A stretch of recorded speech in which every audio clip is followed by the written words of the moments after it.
What is the band for that song? Come on. Nobody knows the band? The Maroon 5? Yes, that's Maroon 5. Thank you, Nicole. You win. But more interestingly, I think they had the first AI image generation. I don't know when that song came out, but before AI, but I got to show this to you guys.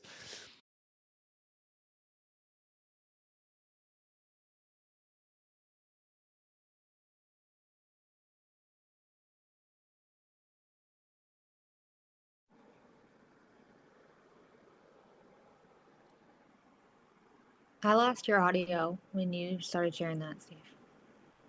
How about now? Okay, good. I'm back. Thank you.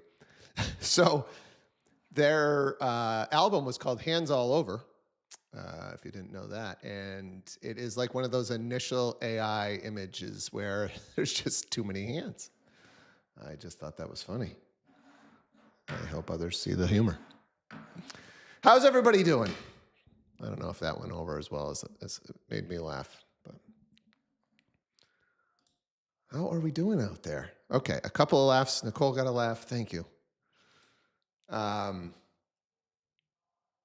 Anybody have anything that you're just dying to get on the table and experience, share for the group? I got a ton of stuff. KCM released their monthly market update, and there's some really good stuff in there that we can chat about. But does anybody have anything that they're just dying to bring to the table here?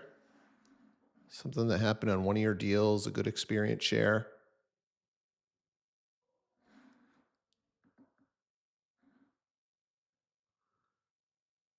Oh, I love when you guys just come ready to share. Well, let's go with, let's get through some of this industry news. So I'm going to there's some good stuff and some just, hey, you should know this kind of stuff. So first thing I wanted to share, and I apologize, I know some of you guys just listened to the call, but you should be able to go back and watch this. It gets recorded on Facebook and Instagram and LinkedIn, et cetera. So, but Redfin released some data. Buyer agents' commissions have ticked up for the third consecutive quarter here, back to just about the same level as before the NAR rule changes were announced. So, and if we're just going back, they go back as far as 2023 on this data.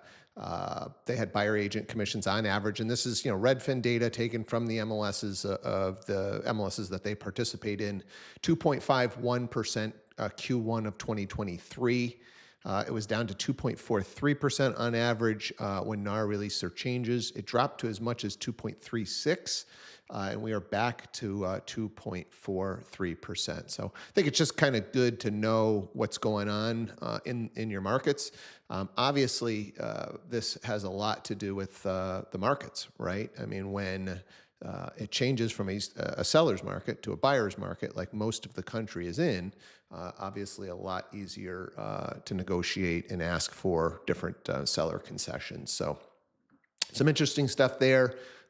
You guys should be aware of that. The more experience you get, the more you should be fighting for your commission. I think the more experienced agent is absolutely worth, more than that brand new agent. So if you've been doing this for a while and you've got sales under your belt, you should feel confident going into your buyer agent presentations that you're worth more, because I know you are.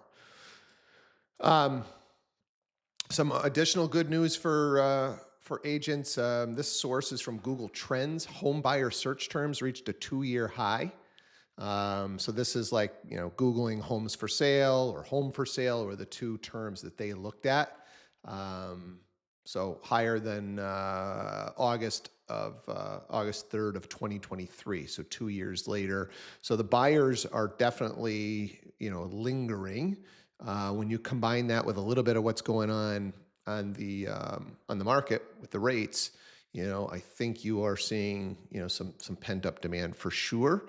So obviously the talk track with your buyers that have been on the fence is, if the floodgates open, it's going to be too late. So now is the time. So when you're thinking about what to say on your follow-up, instead of just touching base, these are some of the things that you probably want to explain to your buyers that are maybe on the fence a little bit, because, all indications are rates will come down slowly, but not dramatically, but the more they come down, the more home affordability changes, and buyers will come more and more out of the woodwork, and that'll raise the prices back up. So next data I want to show with you is how different the markets are. So this is more Redfin data that Keeping Current Matters collected, kind of showing each part of the country. And I'll just read it for those of you who are listening. And I'm going to go right to left because it's a little bit more dramatic. And I'll finish with the Northeast, where most of us on the call are at. So in the West, estimated number of sellers in the market. They've got 189,000 versus buyers at 121,000, right? So you are 60,000 off in that market, seller heavy. The South, you've got almost double the amount of sellers, 293,000 sellers to 177,000 buyers. The Midwest is pretty equal, 107,000 sellers, 111 buyers. And then the Northeast is buyer heavy, 71,000 sellers, 88,000 buyers. And this is coming from Redfin and the data that they have of people searching on their site. So obviously total numbers would be bigger than those, but that just kind of gives you an idea of how different these markets are, the South and the West versus the Northeast and the Midwest. Accordingly, almost half of sellers are now making concessions. Half of sellers making concessions. That means they're either doing repairs, they are giving a lower price, they are paying for closing costs, or they're doing something else, buying down the rate for the buyer. They're doing something to encourage that buyer to move forward. And obviously, we know when it was COVID and even post-COVID, the sellers had full control. There's no way they were doing any of those things. We're waiving inspections, we're paying cash, we're doing all of those things. And now we are seeing almost half of sellers making concessions. Again, that's going to be skewed because most of that is happening in the South and the West. So in the Northeast, I think we are still seeing hints of this happening. So good info to be aware of. Housing inventory is kind of doing the same thing. Where it's growing the fastest, the West and the South. Pre-pandemic, they're 32% basically over year over year, and they're up in the West up about 20% from pre-pandemic times. Where, to put that in perspective, the South is up 20% as well. The Northeast is down 51% since pre-pandemic. Year over year, we do have some inventory growth in the Northeast of 15%. So that's a little bit loosening of seeing stuff sit for a little bit longer, a little bit more room to negotiate in the Northeast. And hopefully you guys are feeling that a little bit. What do we have next? Just some home price trends, right? So the same thing is happening when you look at what our house is selling for. In the middle to the Northeast, you've got some of these major metros still having price increases as high as 4.25%, I would say, down to Austin, Texas, prices dropping 6% year over year. Tampa, Florida, prices have dropped 6%, and Austin, Texas, those are your two worst markets. I got two more slides for you. Make sure you guys understand this one on whatever your average sales price is.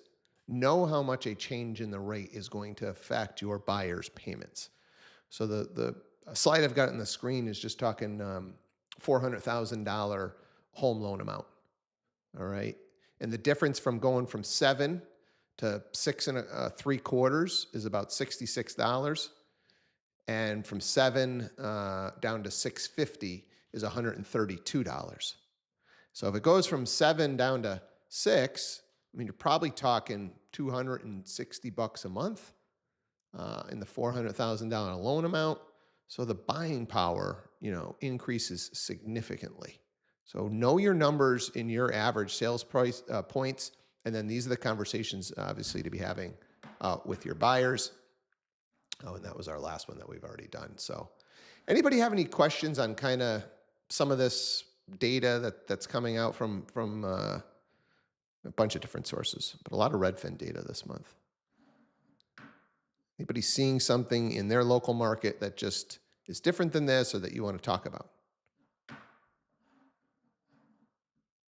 Somebody say something. I'm a little bit surprised to see the commission ticking up. I mean, obviously for like Florida and new construction, maybe that's what's subsidizing the 2%. I'm seeing a lot more 2% commission up here in New England, and maybe perhaps the 3% in Florida from the new construction builders is what's getting us to the average. But I definitely don't think the buyer sides is ticking up in Mass or Connecticut, but maybe other people are feeling something different.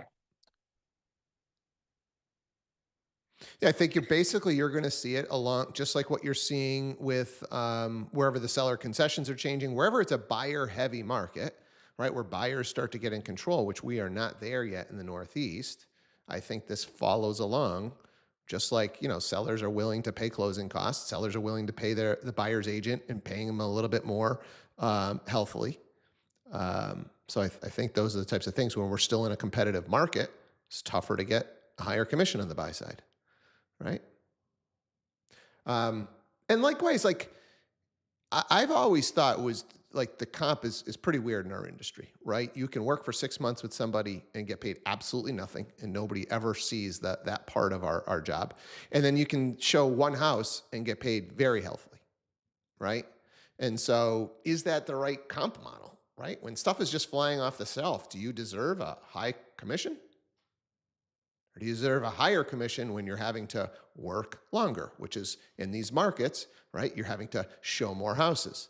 You're having to make potentially more offers. You're putting in your offer and you're lowballing, or at least the seller thinks you're lowballing, right? So in theory, I think in the market that you're seeing in the West and the South, the agent has to work a little bit harder. And I know we had a crazy time during COVID where the agents were working hard, right? Where you are putting in just offer, rejected, rejected, rejected. That was not a normal market. The normal market is, you probably show for a few months, you make a few offers and you get one. But in a market where it's really, really tough and sellers are sitting, you may be showing, you guys are starting to feel it as it loosens. The buyers, instead of going, I'll pay all cash, I'll waive inspections, whatever, they're going, you know what? Let's look at a couple more. Right? If inventory is up in the Northeast 15%, they know there's going to be a few more coming. So you're going to work a little bit harder, a little bit longer. And in my mind, those are the times where you should get compensated a little bit more, when you're working for longer. So thoughts?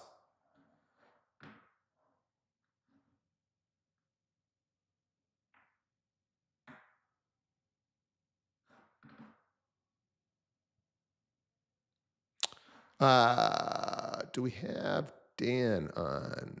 Yeah, Dan, you said you wanted to chat a little bit about self-employed borrowers today. So I'll give you the floor for a little bit. Yeah, hey everybody. So yeah, I figured I'd talk about some self-employed borrower things from the lender side here today. There's some new programs that have kind of come out and become available, things that we haven't really seen before. I mean, specifically one that one of our investors is starting to offer is a P&L only loan.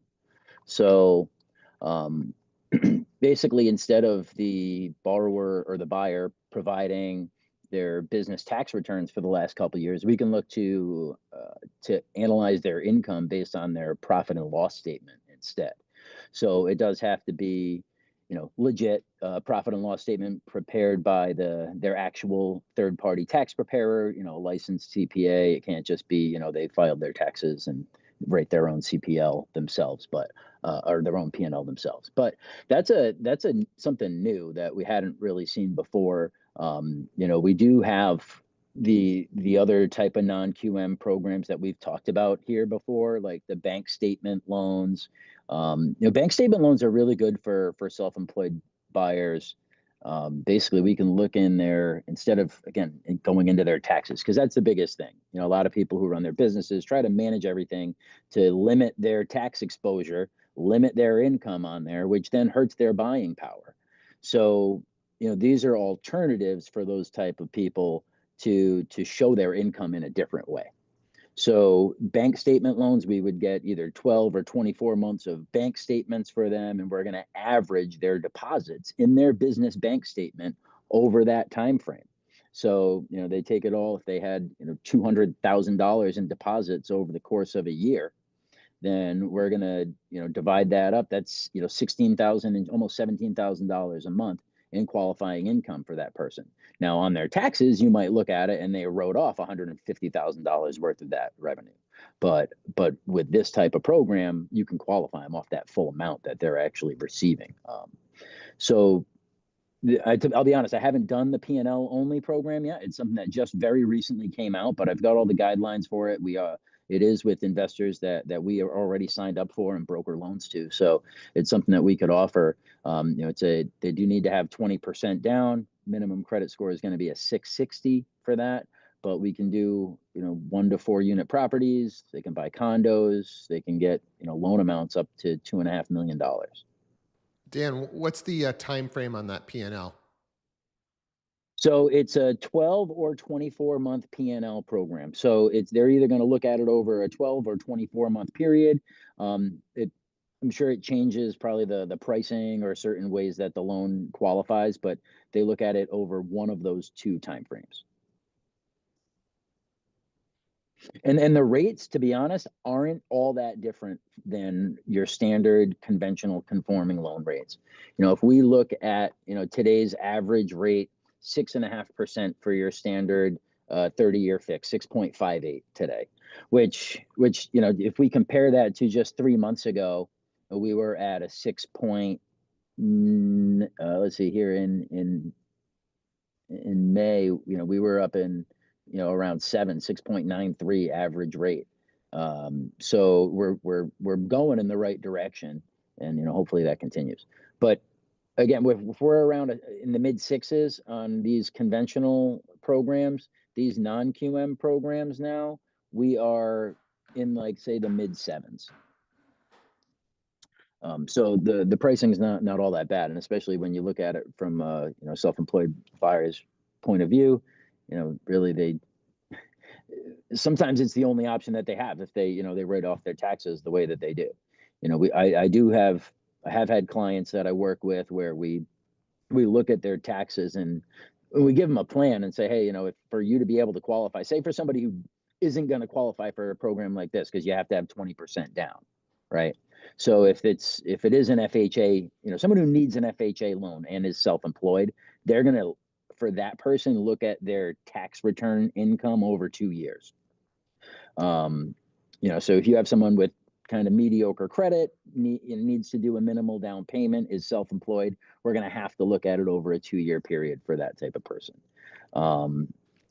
Standard conventional loans, we can get away with 1 year if they've been in business for more than 5 years. So a lot of cases, what we've done is, we'll consult with somebody and they apply now and say, hey, unfortunately right now your numbers aren't working out. Like you have too many write-offs, you're not showing enough income. But if you can get your bottom line when you file your taxes next year to this number, like this is your target number. And now once you file your taxes next February, March, whenever you get them done, once that's completed, then we can look at it and reanalyze that over just a 1-year period on a conventional loan. So we don't even have to go back and average in that previous year. So in a lot of cases with self-employed buyers, it takes a lot of manipulation of their numbers. I mean, every now and then they come to you and everything's good. Like you don't have any questions, they qualify, no problem, ready to go. And it's simple. But those aren't the ones that we want to talk about on here. We want to talk about the ones that aren't the cookie cutters and, require a little bit of coddling and a little bit of work and a little bit of, say, thinking outside the box, like these new P&L programs and stuff that we can look into for people. Any other questions, guys, on the self-employed borrower for Dan?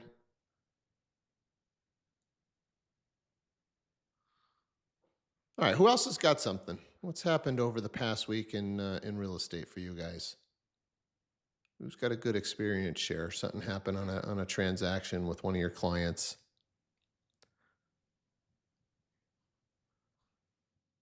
Lauren, you want to talk about your situation with your discovery of repairs not being completed post closing? Are you in a position to chat? There we go. Yeah, so I had a closing first week in July, we'll say something around there. And then about 2 weeks later, the buyer goes to do some very minor electrical work in the house where they had to cut a hole in the ceiling because they were putting up a light fixture, right? Because there's no lights in the ceiling. And when they made that hole in the ceiling, some old insulation and even more grossly, a bunch of animal feces fell out of the ceiling. Only somewhat surprised because we knew it was up there. It came up during inspections. We had negotiated that the entire attic was, all of the insulation was to be removed. It's cleaned out, right, and like bleached down everything, and then new insulation put in. We did check before closing, went up, the little hole that was over some stairs, looked around as far as you can kind of see right there from the hole. It was all new insulation, good. We got a receipt that they had paid, roughly $4,000 to have this job done. Seemed like the right amount for this job. So I reached back out, let them know, hey, this is not done. We are looking at, at least halfway down the property, still old insulation, just obviously still feces in the attic. What's going on? A little bit of back and forth. I did bring the attorneys in because they were like, we're not doing anything, it's post-close. And I was like, well, this was an agreed upon repair that we had done. They had made a statement that Lauren, I want to pause Yeah. there, and I want to be, just point out that this is where it gets really important, guys, when you are writing your repair requests, that we're very specific about what we're asking for. So I'm just curious, Lauren, do you remember what the language was on this one? Was it, hey, the entire attic, to be replaced? How was it worded where you felt confident that, hey, we got gypped here? Yeah, it said entire attic to be emptied of current insulation, bleached, cleaned, and then replaced with new insulation. Okay. And we very intentionally made sure, this is another point, that we used our form that said to be completed by licensed contractor, right? Because there are two. Make sure we were using the right one. And so a little bit of back and forth. I do pull the attorneys in because we got a statement from them that said, hey, we made you aware that we couldn't go past point X while we were doing this because it was not easy for us to access it and it was beyond the scope of work we were willing to complete as part of this. So we were like, you guys never made us aware, yet you guys knew that the full job wasn't completed, right? So at this point, it feels like you guys tried to hide this. You did, as far as you thought we would be able to see. And so we were like, we feel like it's a little bit less than half the space that we think is done. So, $2,000 credit back towards this to get this done. And they said, no, we'll give you $500. And attorney jumped in and said, this is very obvious that you guys knew that this wasn't completed. It is not just a minor amount because we had a video of it, at the time. And so then we got a release of liability for any future kind of coming after them for additional things. They don't want us to keep coming back to them anytime we see something. It is not their intention. We only did it because this was agreed upon. So we did sign an addendum saying they will give us the $2,000, and we are kind of like just done, right? They are now at this point released of any sort of liability for the property. Anybody have any questions for Lauren about how it all went down, or have something similar? Hey, I had something similar, but we handled it this way. Any other experience shares around post-closing, discovering repairs not being done correctly?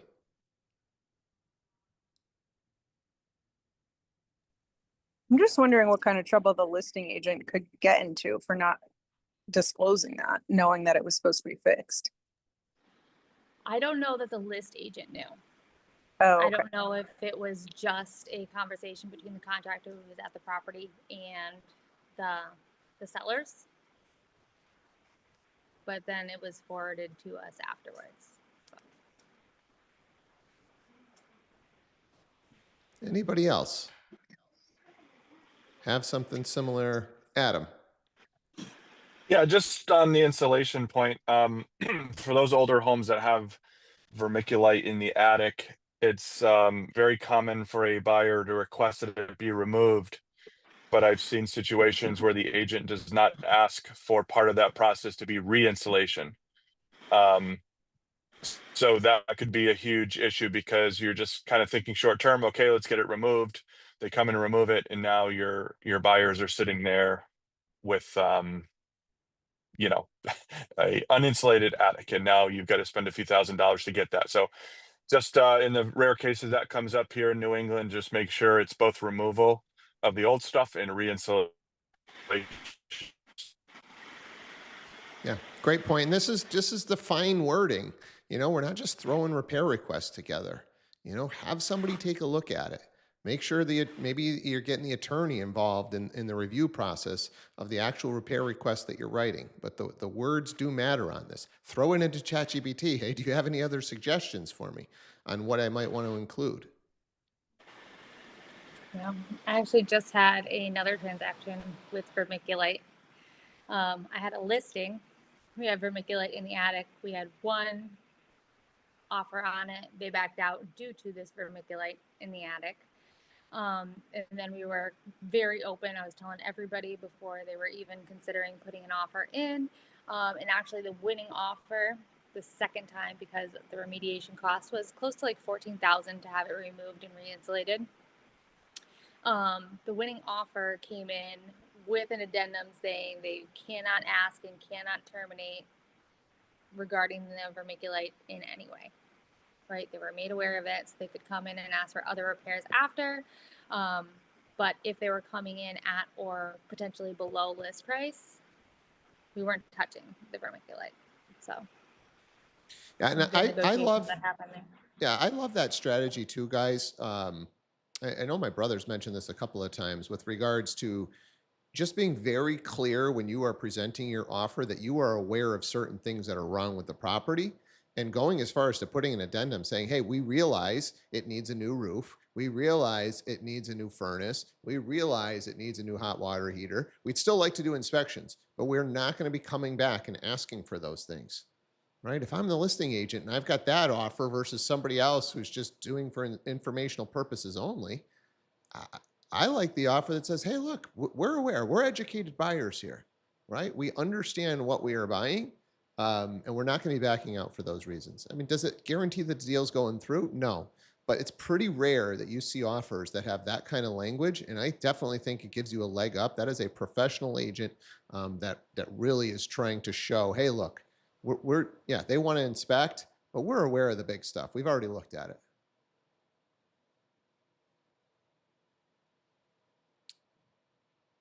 The other thing I wanted to bring up with was regards to the insulation and stuff, especially as we're heading into fall winter here in New England, is the mass save programs. I think Connecticut has something similar.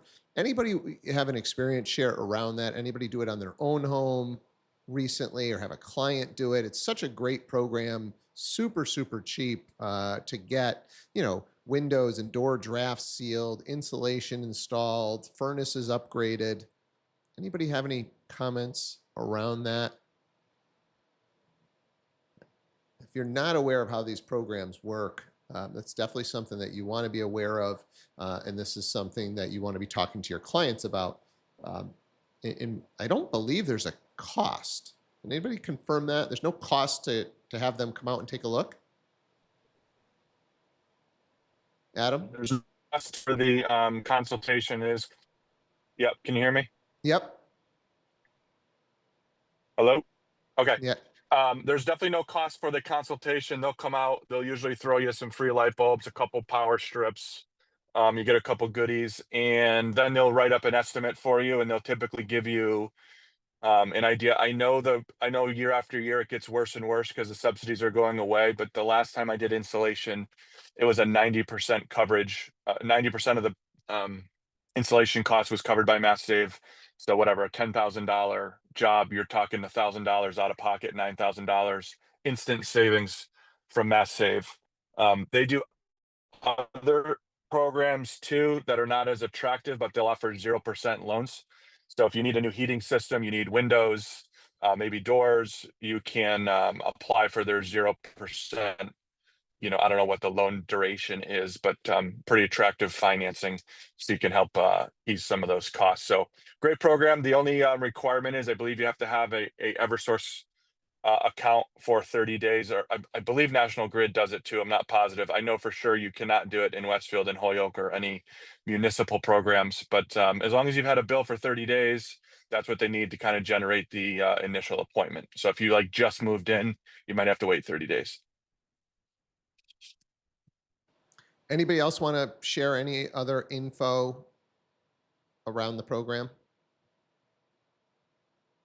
I don't have any info for the like the preemptive in the beginning of it, but I know after the fact, a lot of times what they will do is when they go and they do their consultation, they will open up a permit to get the work completed that they're investigating for you. So whether it be insulation or if it's going to be solar panels or if it, whatever the case may be, but they don't often tell the owners that they're doing that. And so I've had a couple of in the last 6 months, at least 4 different times where a seller was surprised last minute by a permit that was opened in their name for work that was done or going to be done by Mass Save that they had actually opted out of and never had done. So no work was completed. There was an open permit on the property and it was easy enough to close. You just have to either, reach out to the town and get that cleared. But just something to bear in mind that if, when you're talking to your folks asking if they've had any repairs done, maybe just ask specifically, did you have anyone come out and do an inspection or a consultation for Mass Save or solar? Because often they'll open a permit and then it's a scramble if you don't know until the very last minute that a permit's been opened for it. So just something to check for.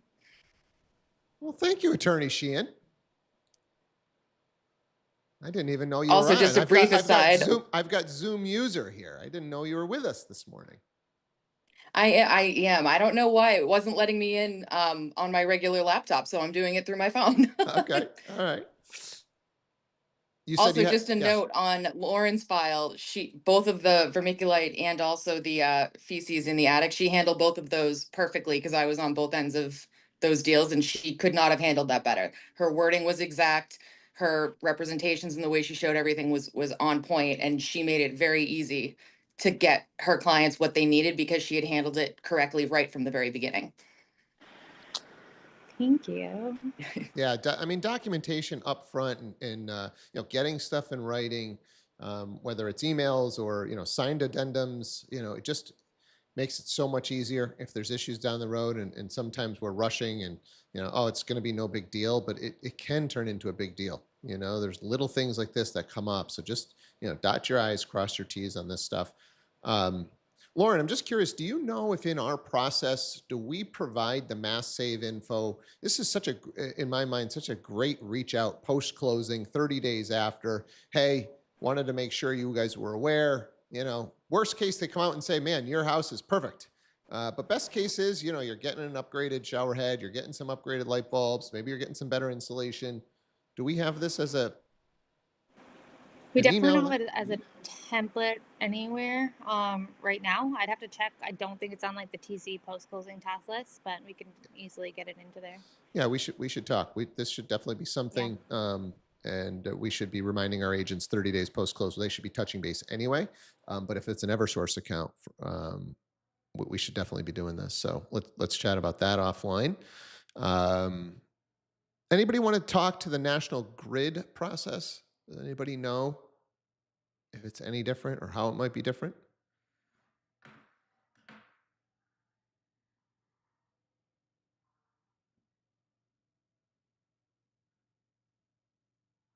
Okay. I did have another note here just regarding buyer deposits. If you are, having your buyers give deposits, they have to be bank checks.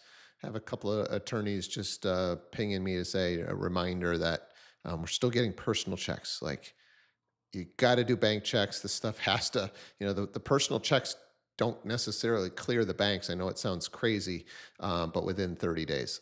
Like it's weird how the personal check process works in the banking industry. So make sure you're using bank checks when you are doing your deposits. Let's see. Oh, Lauren, you had another one here about, or I don't know if this was yours. Maybe you were just responding within our internal chats, but property going UA, or I think this actually might have been Nicole. I'm getting names mixed up. Property going UAG, listing agent doesn't market UAG, and then property is expiring. Was that you, Nicole, on this one? That was me. That actually Yeah. was, I don't know if Leanne is on, but that was one of Leanne's deals. I don't know if she can speak to it. If not, I can tell the little bit that I do know. Yeah, Leanne, you want to chat on this one and what happened and how it might have just kind of disrupted your deal a little bit?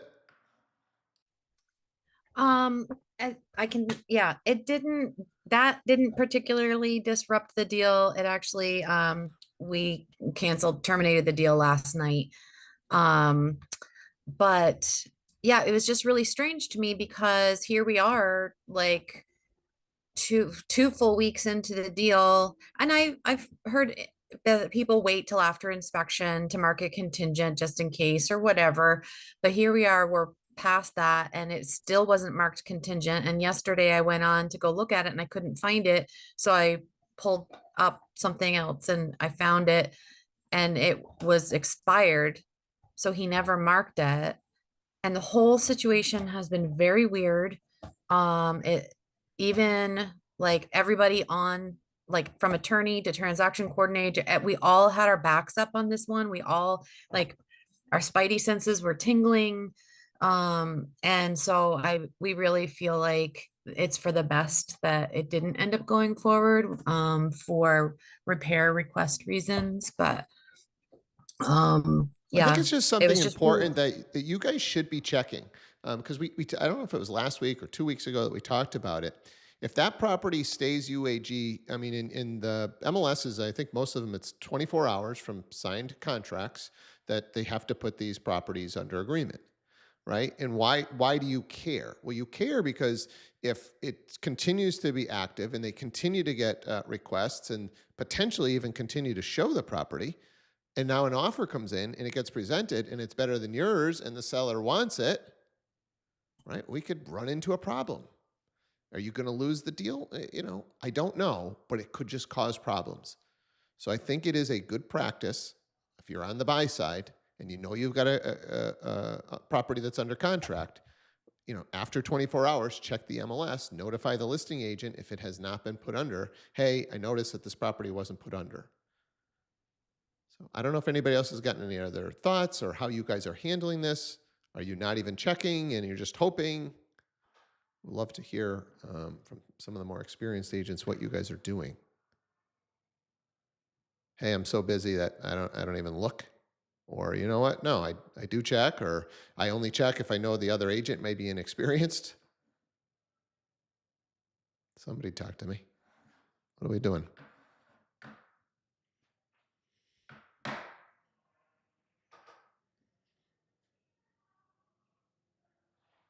Do we not have a process?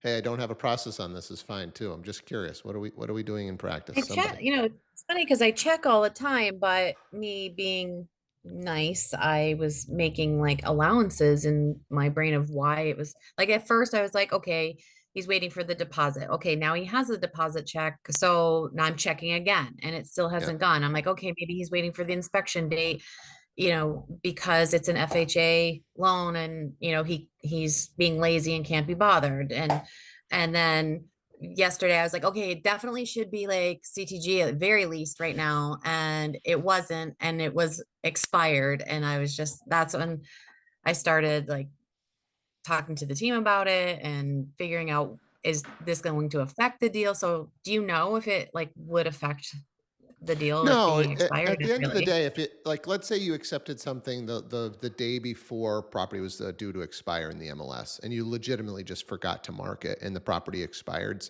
I believe you should be able to go back to the MLS and say, "Hey, look, here's our contract. I forgot to do it. I need to mark this UAG." I believe they're going to put it back. I've never done it, but I don't see why they wouldn't go ahead and do that. And so you can have a property that's UAG with an expired listing contract, right? So you don't have to go and get a new listing agreement and extend the agreement. If it goes UAG prior to your listing agreement, you don't need to go and get an extension on that listing agreement. You could just put it UAG property. Now, if that deal falls apart, it's going to go right in and expire. So yeah, I don't know if anybody else has had any different experiences with the MLS around this to share.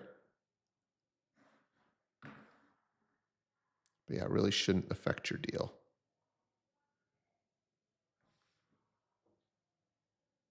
All right. Any other kind of best practices regarding, why don't we just talk about from the listing side?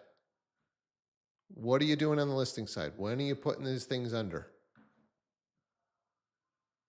How are you thinking through it?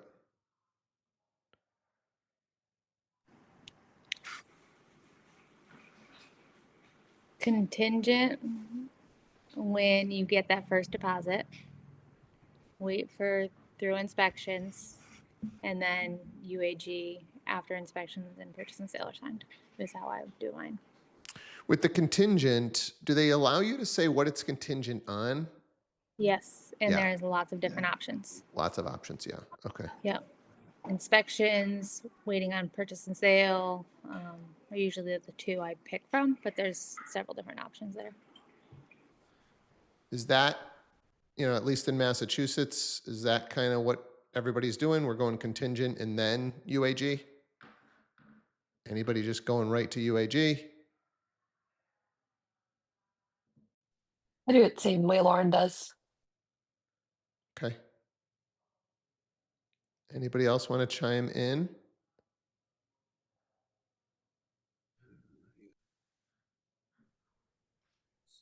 Albert, you Yeah, trying to chime in? yeah. So for what I do is with the listing, once the buyer sends the first earnest money deposit, I'll mark it contingent, and then there's like a drop down option, like Lauren was saying, and then put pending purchase and sales agreement, and then after a certain period of time, the MLS will automatically change it from CTG to under agreement. So you can pretty much set it and forget it at that point until it's sold.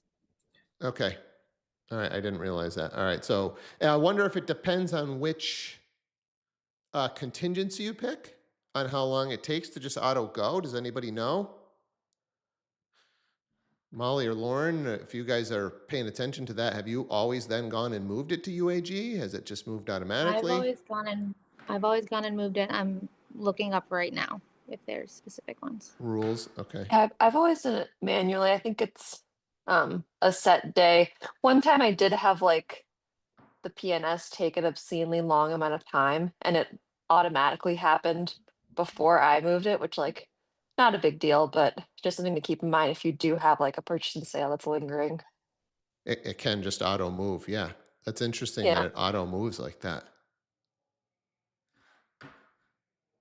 Yeah, and it does. It's not very clear. Like it doesn't say, hey, if you pick this one, it's like 7 days until it's going to auto move or anything. It just I think it does tell you. I think somewhere. they give you like 12 days or something like that. I'll have to go back and check, but it does say that it'll change from CTG to UAG and then whatever date they tell you, basically. So Okay. Cool. Well, great share. All right. What else? Who else has got something? Anything's on the table. I just wanted to talk briefly. I've had a couple of deals come up recently where the seller had, I guess, basically at the very last minute when the sellers got their seller CD and they realized the amount they would be getting back, they wanted to back out of the deal. And when I explained that, there was no cause and that they would be in default at that point if they backed out because it didn't, they just weren't making as much as they had wanted. They were covering all costs. It wasn't turning it into a short sale. There was no cause for them to be backing out other than they just weren't happy with what they were getting back. And both times that it happened most recently, the very first thing that they did was they went after their agent and they said, well, I told my agent I needed to make this much money. And if I wasn't, I was going to walk away. And I know all of you and your agents, you handle yourselves very well and you understand that. I just always want to remind yourselves to protect yourself. You can't guarantee what someone is going to get back. I always say, it's based, you can put it right back on them. It's based on whatever your payoffs are. If you have excessive payoffs, if you have liens that we didn't know about, if you have things that need to be paid and you're saying, that you want to walk away with at least $30,000 and your payoffs are bringing it down to 15, that's not a reason to be able to back out of the deal. It's not for cause. And I think in the society that we're in, where it is very litigious, people tend to think, even though they've signed an agreement, in their mind, they're like, well, I told them this. And even though it may not be the fault of the agent, it leaves them with a bad taste in their mouth because they feel like I was promised this. And that may not have been the case. So I think it's always just really important to keep those expectations and explanations really clear, because sellers often don't realize the extra costs that they have involved in the sale of the home. This is a great share, Caitlin. I appreciate you bringing this up. So we talk a lot about seller net sheets at a listing presentation, right? I just think it shows your professionalism, not only about how you're going to market the property, but to make sure that they understand what are the little things that can eat away at what they are going to walk away with, right? So, but doing it just at the listing presentation probably isn't good enough, right? Having it, again, an updated seller net sheet when it's time to sign that purchase and sale, sign that offer, is probably a good idea. Hey, this is what we are aware of, right? So I'm curious, Caitlin, do you know if on those couple that have come up, if there were, not necessarily did the agent do a seller net sheet, but were there weird liens that came up on those, or was it pretty standard? And it's just like, I don't think the agent did a seller net sheet with them. It was just like the regular stuff that came off, or was, hey, we uncovered a couple of things that, like, they had a second mortgage for $20,000 and they had this lien that they needed to, talk to me about that on those. So I know of the two that I'm thinking of in my head, and again, neither one of those were anybody who is in our group here today. One of them, absolutely, they had no net sheet. When I spoke to the sellers after everything had gotten signed up, and they came back and said, well, I'm not making enough money, so I'm not closing. And I was like, well, hold on. And then we went through and I'm like, well, what were you expecting? And they were like, they had no number. They had no basis to go off of. They were like, well, I bought the house, for $200,000 and I was selling it for $300,000. So I was sure I'd be making about $100,000. Well, they bought the house 10 years ago. They have refinanced and refinanced over and over. So they did have payoffs that had to be paid off. There were back taxes that hadn't been paid, and they weren't back taxes that had gone back far enough to be in, a bank tax roll where it ended up being, a lien on the property. But when we reached out to the town, they owed at least a year and a half in, back quarters that hadn't been paid. So that's easily, almost 10 grand. And so the numbers just kept eating down. They hadn't paid their water bill in a long time. And so that, the final water reading was almost $1,000. So it just, those little bits, they do eat down slowly. And when you're looking, like you say, when you do the net sheet at the listing presentation, a lot of times people don't realize that there is a transfer tax they have to pay. It's, the Massachusetts excise tax that goes right to the registry. It's a check that the sellers have to pay. And that is based on the purchase price of the home. So whatever that final number is that they come up with for the actual purchase price, that is what will determine the amount of transfer tax they have to pay on the CD. So I think it's a great idea. Like you say, if you update that sheet when you're about to sign the purchase and sale, hey, based on, this purchase and sale that we have for this agreed upon amount, there's going to be this amount of transfer tax included. And then just, again, reminding them, like you say, that the standard things that do come up. On one of them, so that was the first one, there was no net sheet. So they really didn't know what they were looking at. They were kind of going in blind with just an idea. On the next one, it was already tight. It was, they were selling because they had to. It was not about to be a short sale, but it was like a family emergency. Something had come up. And so they knew they weren't going to be making a lot of money. And they had told their agent that they needed to walk with $30,000. And, that was pretty reasonable for what they were walking with. In this particular instance, they had a tenant, and that tenant owed them money for utilities that wasn't included as part of the rent. It was paid separately. And so they wanted to pull that out of the deposit that they were holding before they transferred it over to the buyer so that they could make sure they paid themselves, and then, you know, kind of gave the issue to the buyer. And we had to explain that that is not how that works. That you have to transfer the entire amount and you need to get whatever you are owed from that tenant outside of closing. You can't just unilaterally take it from the last month's rent or the security deposit in that way. But they were in my mind, they were the ones specifically who went straight after the agent when we were on the phone together. And they just said, you know, I told my agent this is what I wanted. And so if I'm not making that much money, I'm not closing. And it's hard to explain to somebody who's already in that heated state, because they're only using that because they're defensive. They're not making the money they wanted. They're immediately in defensive mode. They want to attack somebody. They want a reason. They want someone to blame. And so it's very hard for me to talk them down off the ledge and explain to them that that is not a legal recourse, to say that I told them I wanted this much money. And it's not, again, it's not the agent's fault. It's not my fault. It's whatever they owed, and they were misunderstanding what it was that they thought that they could do with the funds that they needed and had. It's hard to kind of pull that blame back and say, put it back on them and say, this is squarely on you. So preparation is one of the biggest things, and it's key. So like you say, having those net sheets, you know, updating it, keeping them, you know, posted. Hey, just a reminder that this net sheet is based on just basic numbers.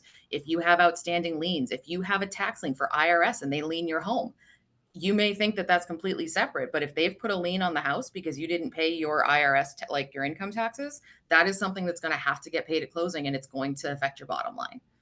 Yeah, our net sheet that we are encouraging agents to use, we've got a bunch of line items in there for just questions to ask, right? I'd rather you guys have an extended seller net sheet with a bunch of different questions. Do you have all these? Or do you have any of these things? Than to have a basic net sheet that just is covering like the commission and the stamp tax or something, right? Like have Right. all the extra little things. In worst cases, they say, no, we don't have any other contractor liens. No, we don't owe anything in back tax, right? And just have no's for those few things. So I'd rather see you have the extended seller net and have zeros, but at least to be bringing these things up. It just shows professionalism, and it could be the reason why you win a listing. Lauren, I completely agree. And I think preparation is the biggest key in that point, because if you've asked them a million questions to get that net sheet prepped, when it gets to closing time, if something has come up, if there's a tax lien, if there's something that was unexpected, and it was, you know, mentioned to them when they were putting that sheet together and they said no, you can it's so much easier for me to then turn around and say, they asked this of you when you first listed the property and you said there was nothing, but this is where the difference is coming in. There's a $25,000 tax lien that you did not list on this, which is why it's showing different. And that's, you know, again, you don't want to make it you don't want to start pointing fingers, but it's much easier to turn it around and say, based on the answers you gave me, this is the answer. But based in the reality, because you were incorrect, this is where it came from. That's why it's different. Lauren? I'm just sitting with the information from MLS, but this was so good. So if anybody has something related to this, we can hop to that first and then I can share what I found. Anybody else have any other shares on what they're doing with the seller net sheet? Or, hey, I also make sure I talk about this at a listing presentation. I love the net sheet. It's pretty clear. I have my clients sign the net sheet. Whether I bring the buyer or it's like, if it's an unrepresented buyer that, you know, you get an offer that you accept, we go into detail about it. I give them, you know, how much it is. Like it's 4.56 times whatever your house sells at the nearest hundredth. So for example, if it sells at $400,000, you multiply that times 4.56, and just letting them know, these are standard, you know, those are the standard fees that we don't have control over. These are the registry of deed stamps and, transfer tax, attorney fees, and just everything out there. And just at the end of the day, like, this is an estimated net sheet based on what we know today. And, you know, we'll see what kind of offers we get. So if they can live with those numbers, then like, Caitlin and you were saying, there's really no big surprise unless there's something unforeseen that happens that maybe the seller forgot about, like a lien on the property. Anybody else on the seller net sheet? Or any other conversation around finances that you have found helpful when working with these sellers? All right, Lauren, I think you can wrap it up for us on the MLS stuff. Okay, so your options for choosing contingency are going to be inspection, attorney review, appraisal, financing, third party approval, or pending PNS. So those are your options. And regardless of whichever one you pick, after 14 days, it automatically will switch to contingent. Awesome. There you go. Well, hey, appreciate you guys. Another great call, another great week. Next week, between now and next week, anything that's weird, I don't care how weird or how normal it might even seem to you, right? Just jot it down. We'd love to hear about it on this call. As you can see, when somebody brings up a topic, it just spirals in so many different directions. And I think that's where the real value of the call. So love the shares this week. Appreciate you guys. Have a great rest of the week, and we'll see you again next Wednesday. Take care.